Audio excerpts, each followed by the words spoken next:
အားလုံးကိုမင်္ဂလာပါဒီနေ့ဒီဗီဒီယိုမှာစကလုံးနှစ်ခုကိုကျွန်တော်တို့လေ့လာမယ်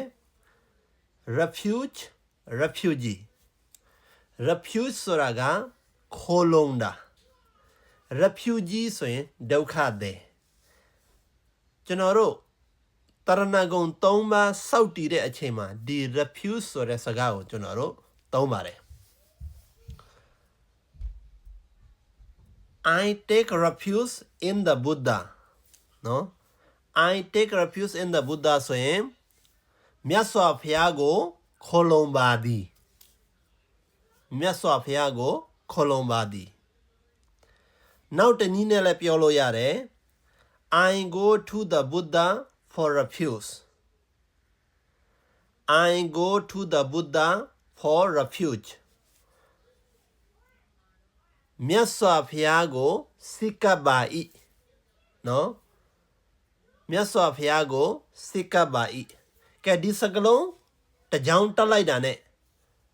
တရားကိုဘယ်လိုပြောမယ်ဓမ္မန္တရဏံဂိသာမိကိုဘယ်လိုပြောမယ်တန်ဃံတရဏံဂိသာမိကိုဘယ်လိုပြောမယ်ဆိုတာနားလည်သွားပြီ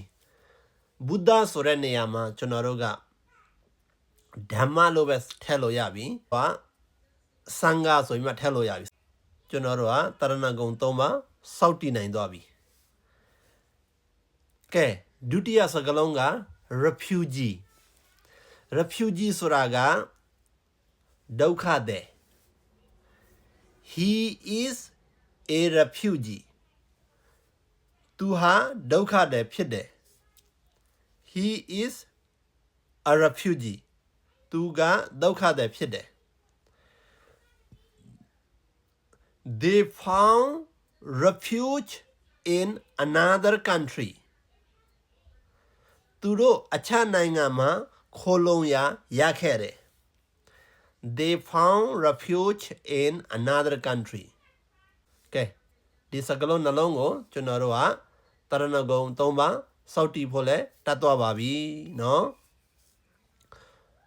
နောက်တစ်ခေါက်ပြောမယ်ဗုဒ္ဓံတရဏံဂိသာမိဆိုရင်အင်္ဂလိပ်မှာ I take refuge in the Buddha နောက်တစ်ကြောင်းပြောမယ်နောက်တစ်နည်းနဲ့ပြောမယ် I go to the Buddha for refuge နော်ဒါဆိုရင်ဗုဒ္ဓံတရဏံဂိသာမိဖြစ်သွားပြီ